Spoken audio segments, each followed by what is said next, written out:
Hi friends, ಎಲ್ಲರಿಗೂ ನಮಸ್ಕಾರ. Food junction ಕಾರ್ಯಕ್ರಮಕ್ಕೆ ಸ್ವಾಗತ. ಫ್ರೆಂಡ್ಸ್, ಇವತ್ತು ನಾನು ಹೊಸ ರೆಸಿಪಿಯನ್ನ ಮಾಡಿ ತೋರಿಸ್ತಾ ಇದ್ದೇನೆ. ಡಿಫ್ರೆಂಟ್ ಆಗಿ ನುಗ್ಗೆಕಾಯಿಯಲ್ಲಿ ಮಸಾಲಾ ಕರಿಯನ್ನ ಮಾಡ್ತಾ ಇದ್ದೇನೆ. ತುಂಬಾನೇ ರುಚಿಯಾಗಿ ಹಾಗೆ ಸಿಂಪಲ್ ಆಗಿ ಮಾಡಿ ತೋರಿಸ್ತಾ ಇದ್ದೇನೆ. ನುಗ್ಗೆಕಾಯಿ ರೆಸಿಪಿ ತುಂಬಾನೇ ಸೂಪರ್ ಆಗಿರುತ್ತೆ. ಇದನ್ನ ನೀವು ಒಮ್ಮೆ ಮಾಡಿದ್ರೆ ಮತ್ತೆ ಮತ್ತೆ ಮಾಡ್ಕೊಂತಿರ್ತೀರಾ, ಅಷ್ಟೊಂದು ಸಖತ್ತಾಗಿ ಬರುತ್ತೆ. ಖಂಡಿತ ನೀವು ಕೂಡ ನಾ ಹೇಳಿರೋ ವಿಧಾನದಲ್ಲಿ ಒಮ್ಮೆ ಟ್ರೈ ಮಾಡಿ ನೋಡಿ. ಇದಕ್ಕೆ ನಾನು ಈಗ ಒಂದು ಮಸಾಲೆಯನ್ನು ರೆಡಿ ಮಾಡ್ಕೊಳ್ಬೇಕು. ಹಾಗಿದ್ರೆ ಹೇಗೆ ಮಾಡೋದು ಅಂತ ತಿಳಿದುಕೊಳ್ಳೋಣ ಬನ್ನಿ. ಮೊದಲಿಗೆ ಮಿಕ್ಸಿ ಜಾರನ್ನು ತೆಗೆದುಕೊಂಡು 1 ಕಪ್ನಷ್ಟು ಈರುಳ್ಳಿಯನ್ನು ಹಾಕಿಕೊಳ್ತಾ ಇದ್ದೇನೆ. 1 ಕಪ್ನಷ್ಟು ಹಸಿ ಕೊಬ್ಬರಿಯನ್ನು ಹಾಕಿಕೊಳ್ತಾ ಇದ್ದೇನೆ. ಹಸಿ ಕೊಬ್ಬರಿಯನ್ನು ಹಾಕಿಕೊಳ್ಳೋದ್ರಿಂದ ಗ್ರೇವಿ ತುಂಬಾನೇ ಚೆನ್ನಾಗಿ ಬರುತ್ತೆ.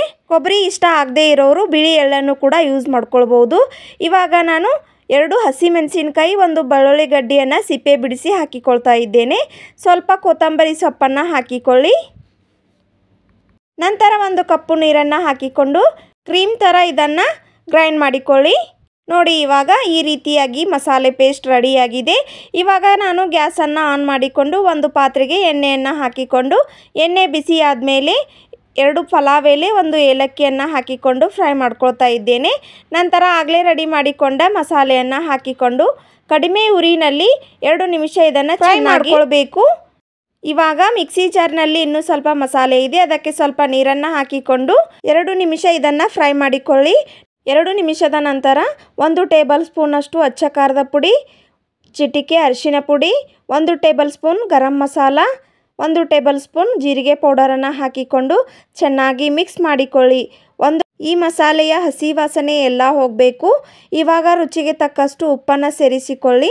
ಕಡಿಮೆ ಉರಿ ಇಟ್ಟು ಇದನ್ನು ಬೇಯಿಸ್ಕೋಬೇಕು. ಅರ್ಧ ಕಪ್ನಷ್ಟು ನೀರನ್ನು ಹಾಕಿ ಲಿಡ್ಡನ್ನು ಕ್ಲೋಸ್ ಮಾಡಿ 2 ನಿಮಿಷ ಬೇಯಿಸಿಕೊಳ್ಳಿ.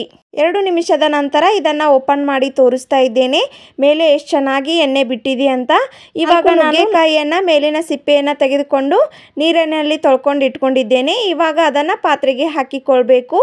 ಆಗ ಇದನ್ನು ಒಮ್ಮೆ ಮಿಕ್ಸ್ ಮಾಡಿಕೊಳ್ಳಿ. ನುಗ್ಗೆಕಾಯಿ ಮಸಾಲ ಕರಿ ಸ್ವಲ್ಪ ಗ್ರೇವಿ ಇದ್ರೇ ಚೆನ್ನಾಗಿರುತ್ತೆ.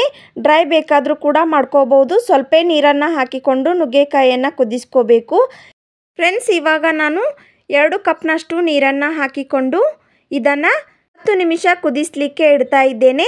ಮೇಲೆ ಲಿಡ್ಡನ್ನು ಕ್ಲೋಸ್ ಮಾಡಿ 10 ನಿಮಿಷ ಇದನ್ನು ಚೆನ್ನಾಗಿ ಕುದಿಸಿಕೊಳ್ಳಿ. ನೋಡಿ ಫ್ರೆಂಡ್ಸ್, ಇವಾಗ ಓಪನ್ ಮಾಡಿ ತೋರಿಸ್ತಾ ಇದ್ದೇನೆ. ನುಗ್ಗೆಕಾಯಿ ಮಸಾಲ ಕರಿ ರೆಡಿಯಾಗಿದೆ. ಮೇಲೆ ಸ್ವಲ್ಪ ಕೊತ್ತಂಬರಿ ಸೊಪ್ಪನ್ನು ಹಾಕಿಕೊಂಡು ಇನ್ನೊಮ್ಮೆ ಮಿಕ್ಸ್ ಮಾಡಿಕೊಳ್ಳಿ. ಇದರ ರುಚಿ ಒಮ್ಮೆ ನೀವು ನೋಡಿದರೆ ಮತ್ತೆ ಮತ್ತೆ ಮಾಡ್ಕೋಬೇಕು ಅನಿಸುತ್ತೆ, ಅಷ್ಟೊಂದು ಸಖತ್ತಾಗಿ ಬರುತ್ತೆ. ಕಲರು ಕೂಡ ಎಷ್ಟು ಚೆನ್ನಾಗಿ ಬಂದಿದೆ ಅಂತ ನೋಡಿ. ಇವಾಗ ನಾನು ಸರ್ವ್ ಮಾಡ್ಕೊಂಡು ತೋರಿಸ್ತಾ ಇದ್ದೇನೆ. ಫ್ರೆಂಡ್ಸ್, ನುಗ್ಗೆಕಾಯಿ ಮಸಾಲ ಕರಿಯನ್ನು ಎಷ್ಟು ಈಸಿಯಾಗಿ ಮಾಡ್ಕೊಳ್ಬಹುದು ಅಂತ. ಖಂಡಿತ ನೀವು ಕೂಡ ನಾ ಹೇಳಿರೋ ವಿಧಾನದಲ್ಲಿ ಒಮ್ಮೆ ಟ್ರೈ ಮಾಡಿ ನೋಡಿ. ಹೇಗೆ ಬಂತು ಅಂತ ಕಮೆಂಟ್ ಮಾಡಿ. ಈ ವಿಡಿಯೋ ನಿಮಗೆ ಯಾವುದೇ ಒಂದು ಕಾರಣಕ್ಕಾದರೂ ಇಷ್ಟ ಆಗಿದ್ದರೆ ಲೈಕ್ ಮಾಡಿ, ಶೇರ್ ಮಾಡಿ. ಇನ್ನಷ್ಟು ಈಸಿ ರೆಸಿಪಿಗಾಗಿ ನನ್ನ ಚಾನಲನ್ನು ಸಬ್ಸ್ಕ್ರೈಬ್ ಮಾಡಿಕೊಳ್ಳಿ.